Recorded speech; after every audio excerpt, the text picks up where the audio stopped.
وعلى آل سيدنا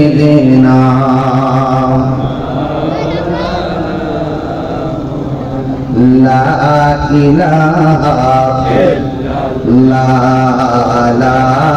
إله لا إله حسبي ربي جل الله بولن حسبي ربي جل الله ما في قلبي غير الله نور محمد صلى الله لا إله إلا الله لا إله إلا الله لا إله إلا لا إله إلا الله محمد رسول الله صلى الله عليه وسلم الله الله الله الله الله الله الله الله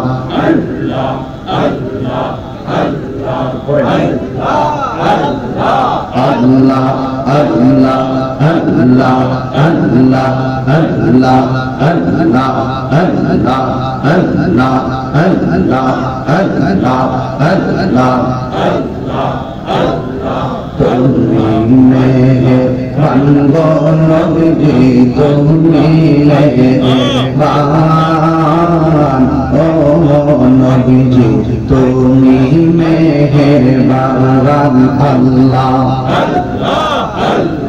নয়নে একবার দেখিলে নয়নে একবার দেখিলে জোড়াইতাম পরাণ ও নবীজি তুমি মেহেরবান আল্লাহ আল্লাহ আল্লাহ আল্লাহ আল্লাহ আল্লাহ আল্লাহ আল্লাহ আল্লাহ সবাই অবদম পাইয়া তুমি দয়া বাদলা আমরা সবাই অবদম পাইয়া তুমি দয়া বাদলা আল্লাহ আল্লাহ দয়া করে করিয়া দয়া করে করিয়া হাসরেয়া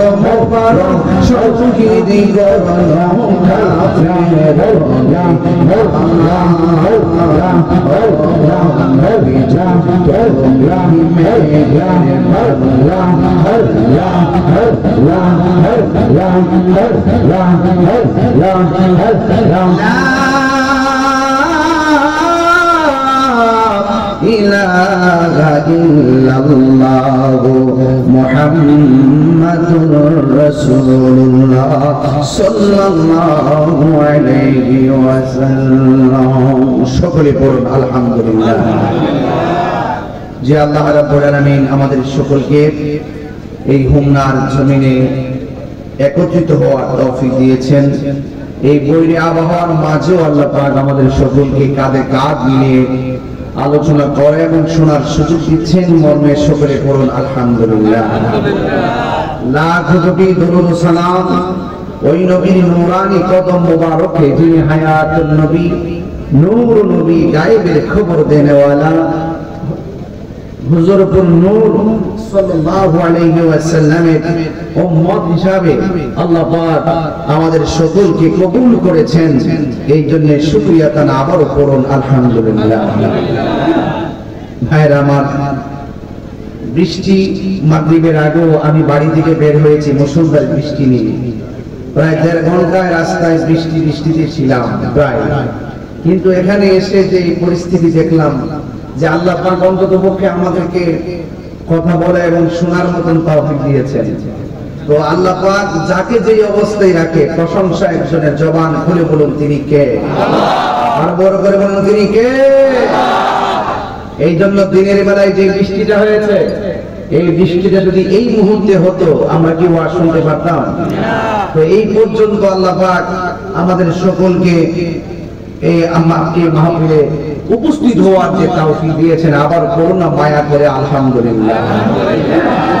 ভাইয়ের আমার, অনেক মানুষ ডানে বামে দাঁড়িয়ে আছেন, এখন মানুষ আসতেছে দেখতেছি।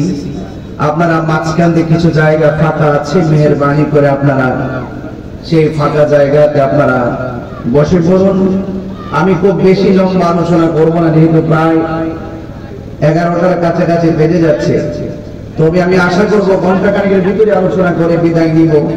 তবে এই মাহফিলটিতে আমি প্রতি বছরই আসি, আপনারা সবাই জানেন। কিন্তু যতবারে আসছি কোনো না কোনো ভাবে একটা সমস্যা ছিল, বৃষ্টি, প্রশাসনিক, আবার বাসার ভিতরে, যেভাবে হোক অন্ততপক্ষে। গত বছর আমি প্রায় কোম্পানিগঞ্জে এসে ফেরত গেছিলাম, কি নিয়ে প্রবলেম হয়েছিল আমি আসতে পারি নাই। তো যাই হোক, আল্লাহর রহমতে আজকে আপনাদেরকে খোলা মাঠে পেয়ে আমার কাছে খুব ভালো লাগতেছে। অনেকদিন ধরে খুলনাবাসীর সাথে আমার দেখা হয়। এই জন্য আপনারা সবাই কেমন আছেন?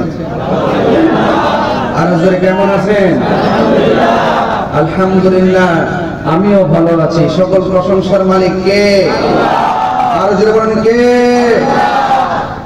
যাই হোক, আমি অত্যন্ত হৃদয়ের গভীর থেকে সমবেদনা জ্ঞাপন করছি। আপনারা জানেন, সদ্য বৈষম্যবিরোধী ছাত্র আন্দোলনের সেই যৌক্তিক দাবি আদায়ের লক্ষ্যে যে সমস্ত হাজার হাজার লাখ ছাত্র জনতা মাঠের মধ্যে নেমে তারা যৌক্তিক দাবির আন্দোলনে অনেকগুলো প্রাণ চলে গিয়েছে।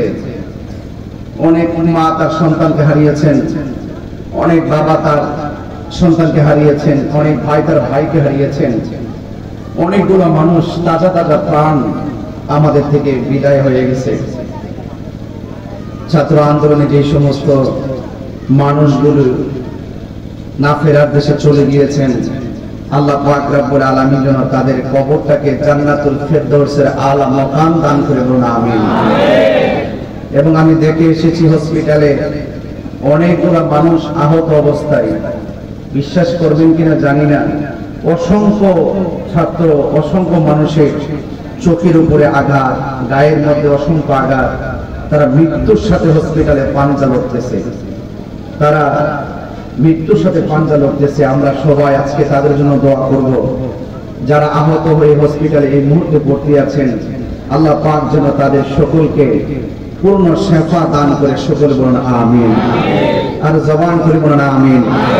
আপনারা জানেন, এই যৌক্তিক আন্দোলনে আমাদের আহলে সুন্নাত ওয়াল জামাত প্রথম থেকে বিবৃতি দিয়ে তাদের সঙ্গে সহমত প্রকাশ করেছেন।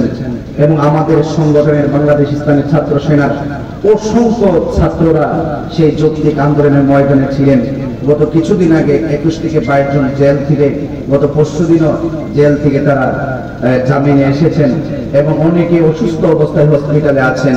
এবং আমাদের আহলে সুন্নাত ওয়াল জামাতের সাংগঠনিক সব ছেলেরা ময়দানে ঝাঁপিয়ে পড়েছিল, সেই ময়দানে তারা ছিল। এই জন্য আজকে যারা এখানে উপস্থিত হয়েছেন, আপনাদের সকলকে বলবো, আপনারা সবাই অন্ততপক্ষে যারা আহত হয়ে এখন হসপিটালে মৃত্যুর সাথে পাঞ্জা লড়ছে, তাদেরকে যেন আল্লাহ পাক নেক হায়াত দান করে আমিন করেন। আরো জবান খুলে বলেন আমিন। আপনারা জানেন, আমার ব্যাপারে আমি কিন্তু প্রায় 1 মাস পরে আজকে কিন্তু মাইক ধরেছি।